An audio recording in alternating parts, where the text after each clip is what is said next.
Good evening, ladies and gentlemen, and welcome to another edition of BSMA Motocross Memories Rider Interviews. Tonight, I have the pleasure of being joined by a bit of a BSMA legend. He's a man I'm lucky enough to call a friend of over 25 years and has featured on a BSMA podium no less than 4 times. Topped off the Ultimate Schoolboy Motocross accolade in 1998 when he won the AMX title. He's the founder of the original Schoolboy Motocross Facebook group and the interviewer to the stars, Mr. Lee Ashby. How you doing, Lee? How's it going? I'm ready, I like the look. When the gate drops, the bullshit stops, as they say. Exactly that. So I'm ready. You raring to go? When's the 15 ball going up? There's obviously been a lot of interest in this interview, and a lot of people have sort of said that when's your turn. So I think we had to nip it in the bud and get this interview locked down and hear what you've got to say. The man behind the mask, as they say. You sure? So without further ado, I'm going to get cracking because I think we're going to be on for a fairly long time. Well, you know what I'm saying. You like a chat. We'll start off with the first question. What was your favourite Schoolboy BSMA track and why? Good one. They're all good ones, mate. They're all good ones. You asked. I know. Yeah, there is that. I liked a lot of the Morden Schoolboy clubs. One's quite hard to pick out. I'll pick out a Schoolboy one and then maybe a national one. But I mean Schoolboy like club one. I mean club one, Morden. I really liked Burton. I don't know if you rode there. Yep, I remember it. Nice track. I really liked Ogbourne, St George, St Andrew, whatever it is. There's 2 different names for that, but yeah, the up and down Dales tracks then, the ones where you a little bit quite natural, but loads of berms. Loved the berm bashing, and North Wraxall was very much the same like that as well. Loads of berms and up and down. Did you race North Wraxall? It was good. I did. I remember riding a BSMA semi-final there. Yeah, that was it. 94, I think it was. Yeah. Good track again. All very sort of similar style of tracks, like you say. So enjoyable nonetheless. If I had to pick a favourite one, I didn't lose many races around Burton or Ogbourne St Andrew. I'd go Ogbourne St Andrew, and if it was a national one, which I've been quite interested in, I've noticed that quite a few people have mugged off Church Lynch, haven't they? Well, it wasn't for everyone. I enjoyed it. That's where I had my I enjoyed it as well. Yeah, I would say, points to finish. It's a good track for me, but you're right. A lot of people have said it's a tough track. So yeah, I like that one as well. So if I went to national, it'd probably be between that and Church Lynch and Maysmore, probably. Yeah. I think there's certainly a similar trend, isn't there, in terms of your Maysmores, your Canada Heights, Fox Hills. All very, very good tracks that I guess we've all been very fortunate enough to race during our time. Yeah, for sure, mate. So, okay, question number 2. What riders did you look up to when you were young in the BSMA days and why? It changed obviously through the years. When I first ever started out, I pretty much started out because I went and watched my cousin Jonathan Ashby race. That's when I sort of said to my dad, like, oh, I want to race. And he was like, oh, right, okay. So probably he was the first one I went and watched, my cousin, Jonathan. What age were you then? Sort of 10 or 11. Okay. So I didn't start until I was 12. So, so him. And then probably when I started racing, the top guy at Mid-Wilts, probably with the older age group, was Christian Duke. Very stylish rider. Always bit before the time of doing the posing of like one-handers and wheelies and styling out, wore pink kit and stuff like that, and he was really cool. And then it probably went on. There's a few TMX headlines and pictures with you in doing one-handers and one-leggers and all that, isn't there? So you can see where you got your style from. Yeah. I liked it when all the young lads used to come out, 60s and 80 riders used to come out when you're going on well, they used to call it lap of honour, didn't they, or clearing the track, however you want to call it. And I always used to do something for the kids, and obviously as well for Mike Wood on the photography. I'd always spot him early doors. Locate him early. So yeah, but like I said, Christian Duke, and then it probably went on to like Christopher Williams. When I first got my first ever BSMA final in '91, I think it was, he won the seniors. So I sort of looked up to him. I looked up to Stuart Rawlins as well, who was, I think he was second to Chris Williams that year in '91 in the seniors when I was in the hundreds. I looked up to them guys. Eventually started racing your Stuart Rawlinses and stuff, and stuff like that down the line. But they were the sort of guys I looked up to. And then there was like Kelly Swanson, Dean Batchelors, Jason Jarvis. All them guys were in the experts, hanging it out at the time. Yeah, I mean, it was certainly the time to. There was every race class was filled with good quality riders back then, wasn't it? That 1 of 10 people could win a race any given day. Yeah. Another thing as well, no bullshit. It's very unusual for the older lads to sort of watch the younger lads. Yeah. But I used to keep an eye on, obviously, some of the other groups, and I won't lie, I had a little bit of a soft spot for my man here, Vaughn Williams. When we used to have our little discussions about Castrol Hondas and Rob Herring and this and that.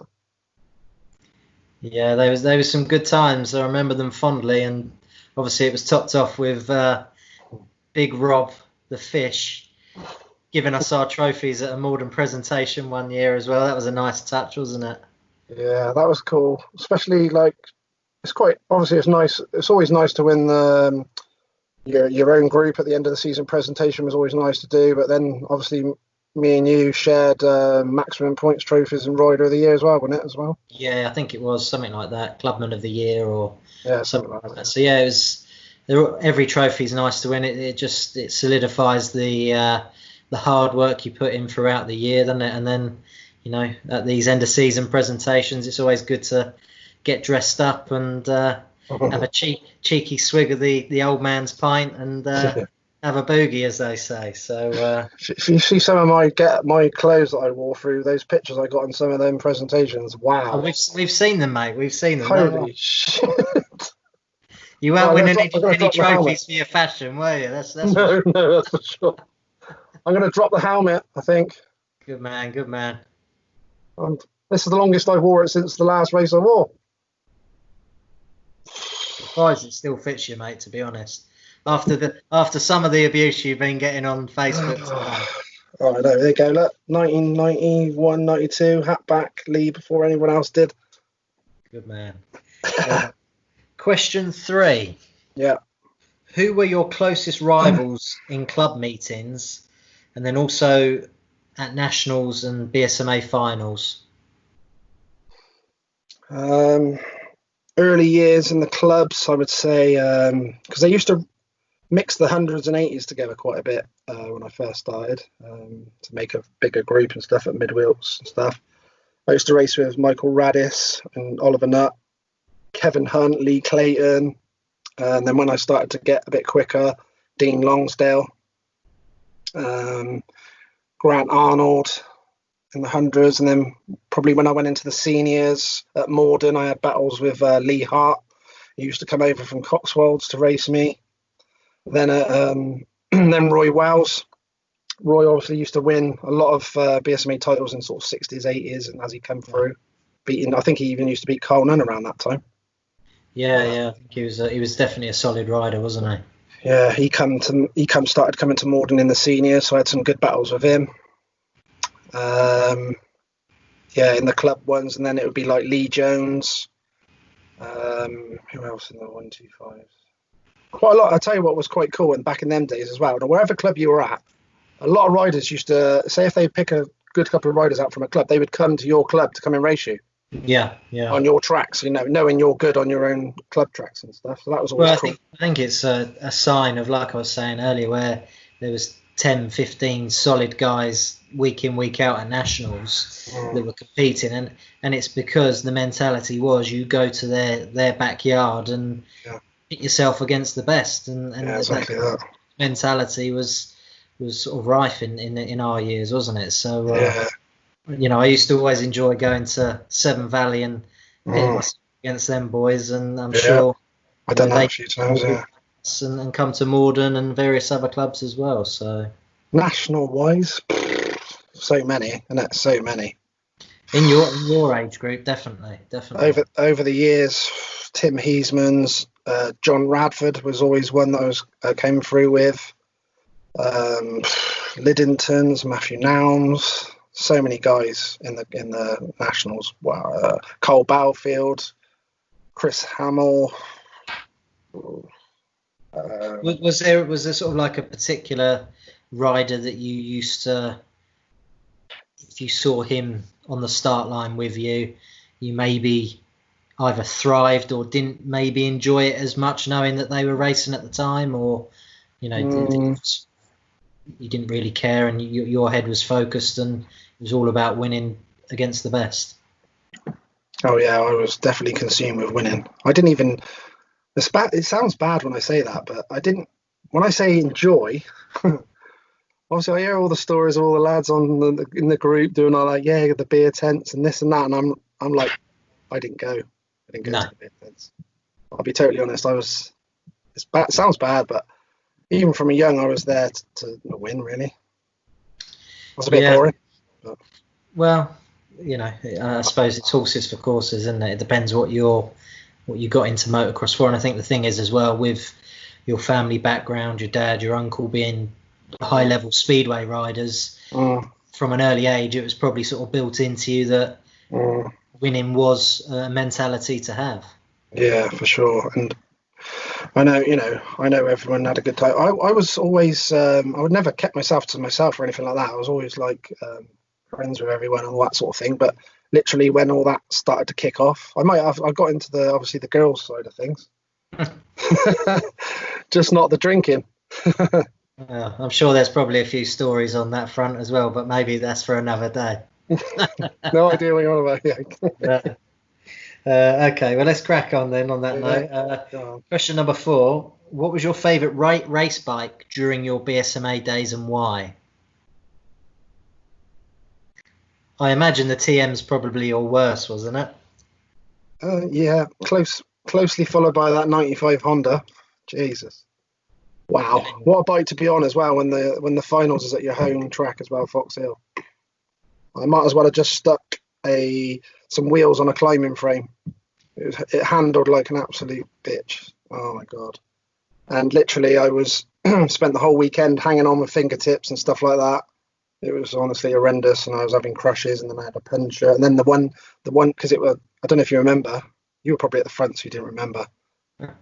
It was dusty as hell, man. It would never get away with it this day and age, was it? If you weren't in the top 3 around that first corner into the valley, you might as well have just you had a curtain pulled down over your face. Yeah, no, it was.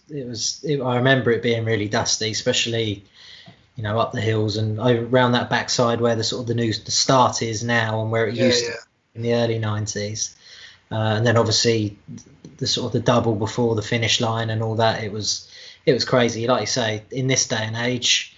In the snowflake era, they wouldn't allow it with that. No. So. And I literally straight up, and then I thought, you know what? Yeah, the bike's shit and all that. But I thought, you know what? I'm going to go all out in the last race. Just I've done that a few times when things haven't gone well. I'm going all out and got a really great win or something out of the bag or whatever. Yeah. I thought I'm going all out in the last race.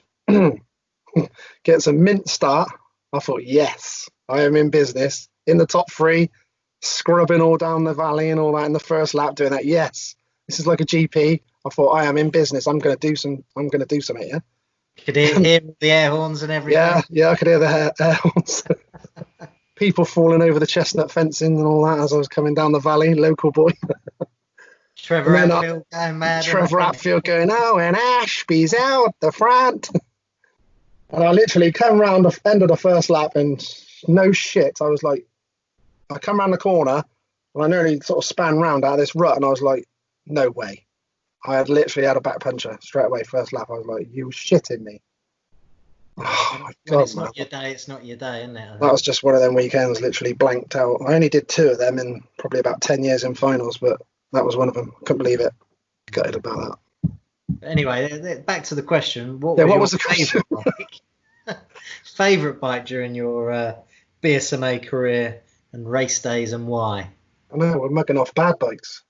I loved my first new bike, my '94 Kawasaki 125 in the Experts, first year in the Experts. That was really nice. But if I was to pick a favourite, it's probably be my Kawasaki 100 was really nice as well, even though it was 2 or 3 years old in the end when I was winning on it. I would say probably this one of my Suzuki's, 97, 98, 96. They were all mint. I would probably say 98, the year I actually won the final. That bike was mint. Yeah. Didn't want to take it back afterwards, really. And then that was when they wanted me to go and try this TM thing out. Jesus. But yeah, I'd say the 98 Suzuki was the best bike. That was mint. I mean, from a manufacturer's point of view, did you find that you gelled to the Suzuki best out of? Because if we look back at your BSMA days, I think you've certainly ridden pretty much all of the bikes. Correct me if I'm wrong. I think it's just not a Yamaha is the only one that didn't. But yeah, that's true. Yeah. Did you sort of prefer did you feel the Suzuki matched your style of riding most, or what was it about the bike? I think it handled really well. All 3 Suzukis I had were sponsored from Taylor's in Chippenham in Wiltshire. It was 96, 97, 98. They were my first real sponsored bikes, and but they all handled well. Obviously, Dad was brilliant with bikes anyway. Yeah. So they were obviously, once he got his hands into it and tuned it and all that sort of thing, they were all smooth, which suited my style, but hard hitting on the power when I wanted it, which I liked. I liked the bikes that to rev right out to the moon and back. Yeah. I'll get David Pinger in here, whiskey throttle. yeah. Right, let's crack on. Question number 5. What was your favourite race number? And was there any reason for having or wanting that specific number? How did it come about that you chose the number that you sort of raced with? This is the easiest one. I am actually definitive on this one. I don't need to go around the mulberry bush. No, I'm in an iron. No, I'm in an iron. Number 12. It was my mum that did it. I was 12 years old when I started, and I'm born on the 12th of February as well. So we started with number 12, and I literally kept that the whole entire time, unless some of these nationals, someone was doing something silly with it or something. Or if you go to another club's meeting and they get priority. Team events.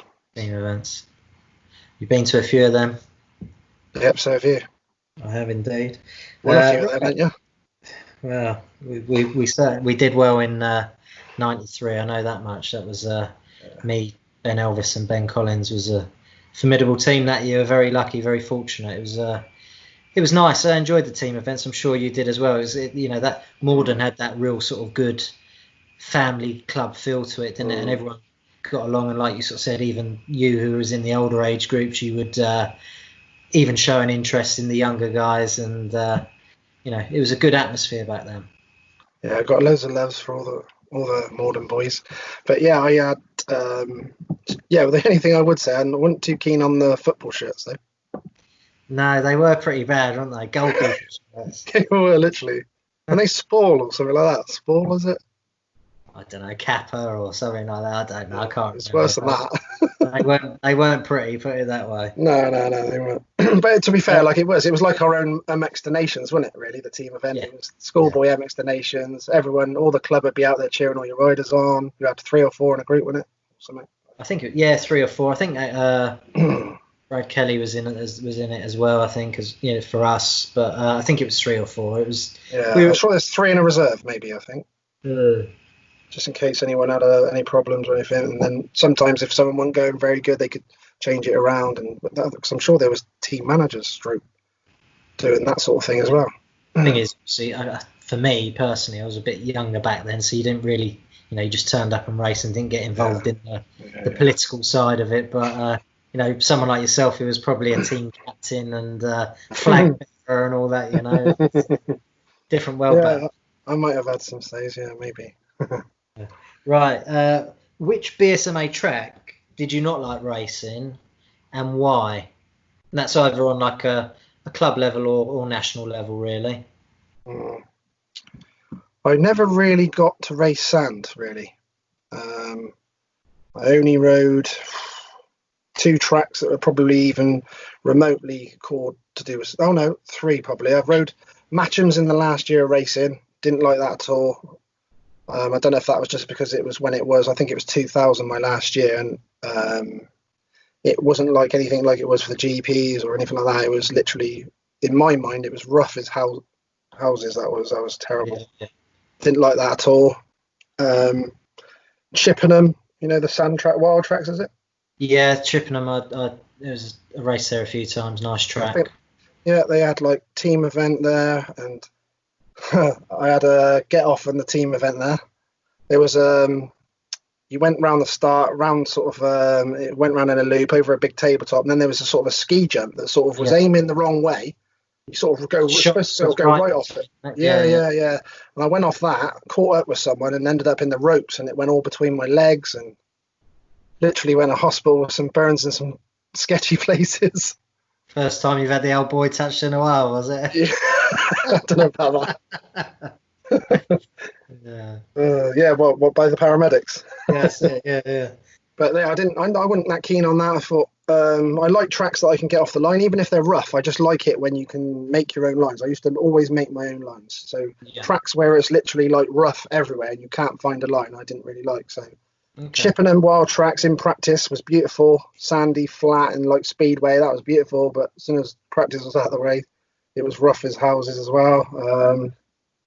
I keep saying as houses, I want to say something else, but PG and all that. I wasn't that keen on that. And even at Culham, like I said, I battled with Matt Gardner for the win there in '99 when I got onto the Honda after getting rid of the TM, and that was quite rough as well and hard to get off the line. I was trying my best. I did win a couple of races, but I didn't really like it very much, to be honest. No, that's fair enough. Question number 7. What was your favourite racing gear during your BSMA days and why? Now, I know a man that, for a man that likes to look good in front of the camera and stylistic, the man that put the hat on backwards first and all that, what kit stands out to you as being your favourite? I wasn't really a trendsetter when I first started. I was second-hand everything, so it wasn't a lot of choice back then. And then I remember getting a new Fox kit that I didn't like at all. No, not Fox kit, Wolf kit, sorry. Yeah. I got some green Wolf kit to go on the 100. I didn't fancy that at all. But I really liked my first proper new kit that I liked was a Pico. Yeah. On the 100, I think quite a few people have mentioned that, a Pico gear. I remember Dean Batchelor wearing it and a few. And I liked that gear. I had some nice yellow and black Answer gear when I won the finals and stuff that matched the Suzuki. It was quite nice, black and yellow. That was quite nice. Was that the Paul Cooper trousers, was it? No, that was another one. It was called So Cool. Oh, yeah. Yeah. I had the Paul Cooper yellow and black. I think I had that in '97, where the old flared trousers over the top of the boots. Yeah. I don't think it really took off that one. I was going to say, they didn't do too well, did they? No, that didn't last. And I quite liked the Fox gear I had near the end, a Honda Fox gear to go with the Honda. That was quite nice. That was the first time I'd had Fox, and that was really nice. Yeah, Fox gear. One though, I'd probably go to that Pico when I went in the hundreds. First proper new gear that I liked, and probably the Pico gear. I think that was pretty trick back then. That was nice. Yeah, it was nice stuff. Yeah, it was nice. Question number 8. Did you have any superstitions or anything you had to do on race days, or things that you had to have on, or ways you had to do things?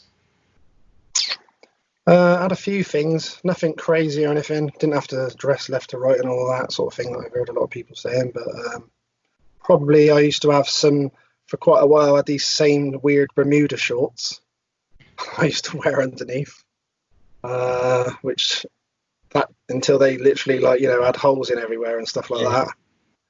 I had a couple of little weird shorts. Well, they weren't that weird really. I literally have not. This is deadly true. I did not eat any fruit before racing, and I had a banana between each race and Lucasade sweets, and I've not had any fruit since my last race. Really? Yeah, not one. What about Lucozade sweets? No. My nan used to slip the old Lucozade sweets in the old Motocross boots and all that before I went away for the weekend. Yeah. She loved it. My brother still can't get over the jealousy of that now. The old glucose sweets, weren't they? Or something? Yeah, I used to love them. And the bananas I hated. Oh my God. Oh. And I used to have Lucozade drinks all the time as well, and a banana between each race. So, but like I said, never had fruit before, never after. So I suppose if you could get close to calling that a superstition, maybe. it's not really, I suppose, really, is it? Fair enough. Not that superstitious. No. Question 9. What clubs did you race for at and during your BSMA schoolboy days? What was your main club? And were there any other clubs that you particularly liked to visit, and why? I definitely started at the Mid Wilts Club when I first started on an 80 and 89. And I think I did that for a year or two. I only raced like once a fortnight every time they raced. And then we went across to the Mid Wilts thing, sort of petered out. And then we went to Morden, literally the whole rest of my career racing at Morden.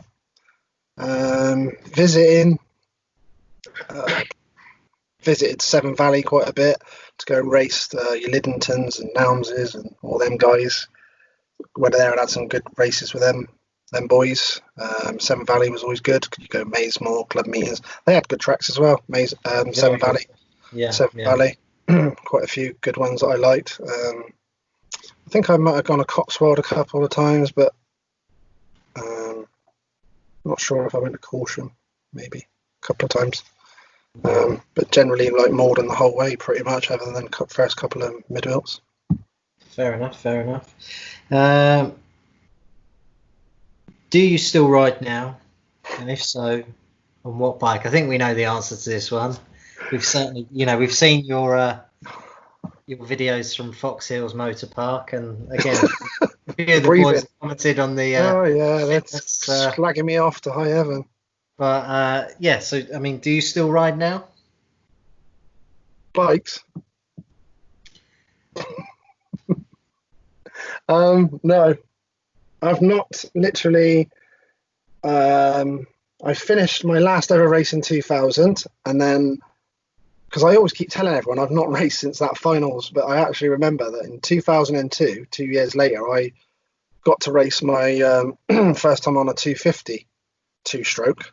My cousins, not far from my house, and there was some track down by Cirencester Way in Wiltshire, and I still had some kit in my helmet and everything that you've already seen me in. And then I rocked up and pretty much rode that 250 two-stroke like my 125, which he wasn't best pleased by.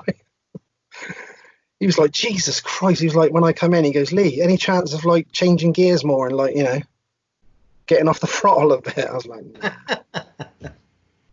I was like, So I literally rode it like was that a practice day or? Yeah, it was just a practice thing. I don't think it's still there. It wasn't there for very long. Towards Cirencester Way, and literally was pretty flat. Had a couple of little jumps in it and stuff. But yeah, I'd never raced on a 250 before, and that's the only way I knew how to ride. I just rode it like my 125. Yeah. Flat out, and that was it. I've not literally touched a bike since that day, 2002. So 18 years. Do you reckon there's a chance that we could see you on a bike again? Maybe at a BSMA Motocross Memories reunion or something like that? You never know. Me and my brother have been talking for about the last month now, since obviously we've been doing all this stuff online and everything. And he's keen, even though he's like pretty much nearly 40 now. He's still fit playing for my football team. Yeah. So he's like doing that, like, yeah, I definitely want to do it. He raced for sort of 2 or 3 years at the start when I started, and he was good, won races and stuff, and he's like absolutely gagging for it now. So he wants to have a go doing that, like, I'll be sound now, I'm fit, you're like, past it and all that. There's fit, and then there's motocross fit. I think we all yeah, we know how that works. His hands will be all right. He's got rough and ready hands because he does all the work. I'm in the digger with baby hands. Like these are going to be like, they'll be like on a cheese grater, mate. It'd be painful. Yeah. You know what I mean? Fair play.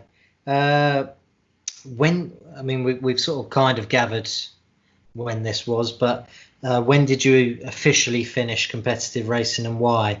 what was your official last BSMA meeting? Last one was BSMA Finals 2000 at Church Lench. I was disappointed with that anyway because I won the first race of the weekend. Everything was looking good. Got wiped out at the start of a race on the first day, and then on the second day I got wiped out again at the start of a race of that day as well. So that sort of pretty much killed my chances of trying to go for the win. Eventually come third overall still.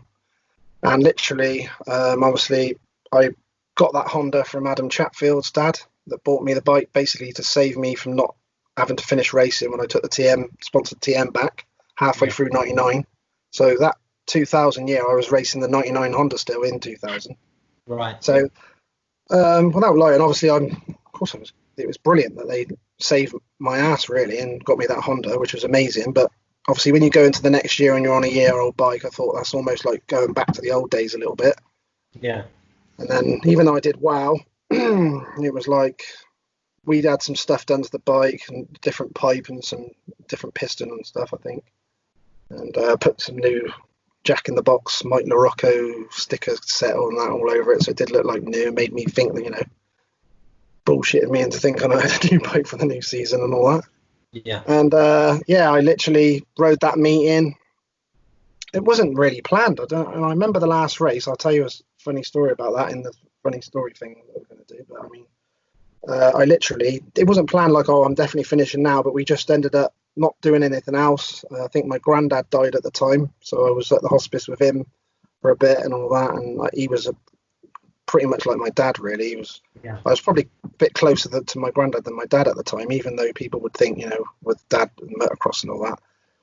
We just used to do little things like, when kids going out playing and drinking and messing around, I'd always go down to my granddad's and watch the football. And we were even playing like PGA golf on a PC together and just weird stuff like that. And just he was a winner, I tell you, Jesus. Yeah. When I played him, he gave me nothing. Do you know what I mean? Like, that was my first competitive. Like, he wouldn't give me nothing on a pitch and putt. That's what it's about. It's that winner's mentality. 100%, mate. So so that was the last one, and I literally took the bike back to Adam Chatfield's dad. It was quite a nice thing that Lewis Gregory the other day said that bike was nice. I actually used it for practicing on when I went around Adam Chatfield's house, so that was quite cool. I didn't know that until he told me the other day. So, but that was literally it. And I didn't. About a year or so later, I spoke to someone at the TMX and sort of made a bit of a plea, put like something in the TMX saying, I still wanted to ride and I just needed some sponsorship and some support on that, and we didn't really hear anything. So pretty much that was it, really. Yeah, I suppose when you get to that level and cost it's a big thing, isn't it? And even back then it was not a cheap sport at all. So I think a lot of riders suffered a similar fate, really, and it's a shame, but unfortunately it does happen, doesn't it? For sure, mate. So rolling on from that, question number 12, what other sports do you like doing or watching? I mean, from motocross to now, I think a lot of us are probably aware that you are a sportsman, so to speak. So can you let us know what you've been doing, what you like doing, and what you like watching? Pretty much after I finished motocross, before I finished motocross, I went back to football because I'd always played football. I'd played pretty much every sport at school. I was in the school football team, school rugby, all that sort of thing. I did athletics as well. Yeah. I even did cross country for the school and won the school one, went running for Swindon and Wiltshire. I even ran for Wiltshire schools and stuff like that in cross country when I bothered in the last year. So I was always doing everything. That was between racing as well, which was quite hard. And then, as soon as the motocross finished, I literally went back into football again, ended up having a back operation and stuff. So I couldn't really play myself very much. And then just been a manager for the last 17 years now, running my own clubs and running some different clubs. Quite ironically, one of them at Lambourne that we used to race at Lambourne back in the day. Yeah. So I've just done that really all the whole time, been full on. How have you found, obviously, motocross, although there is a team involved in motocross, you've got to have a good team around you. you are ultimately the sole pilot. You do the racing on your own. You're accountable for whether you do well or not. Whereas football, there's 11 players. You need everyone to gel. How have you found the comparison going from such a individual sport to a team sport where you rely on every part of the cog to be turning to be successful? It's very true. Very true. Put it this way, I preferred it to be down to me to win. Right. I think that's just your mindset, though, isn't it?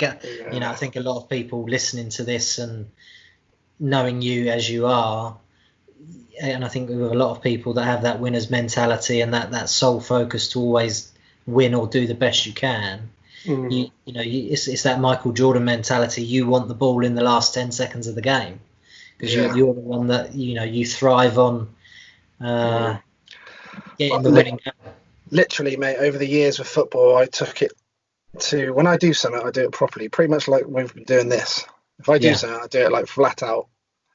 Same as motocross, same as football. I literally try to make it, even though it's amateur, I try to make it as pro as possible. Everything's like mint condition every game. Footballs, everything's all mint. Yeah. But literally, I've just got this love-hate thing with football, where if I win, I'm happy as Larry. Everything's cool. If I don't, I hate everyone. I hate football. I could literally not ever go back again after every game. Yeah. I am horrendous. Real bad. I don't lose well.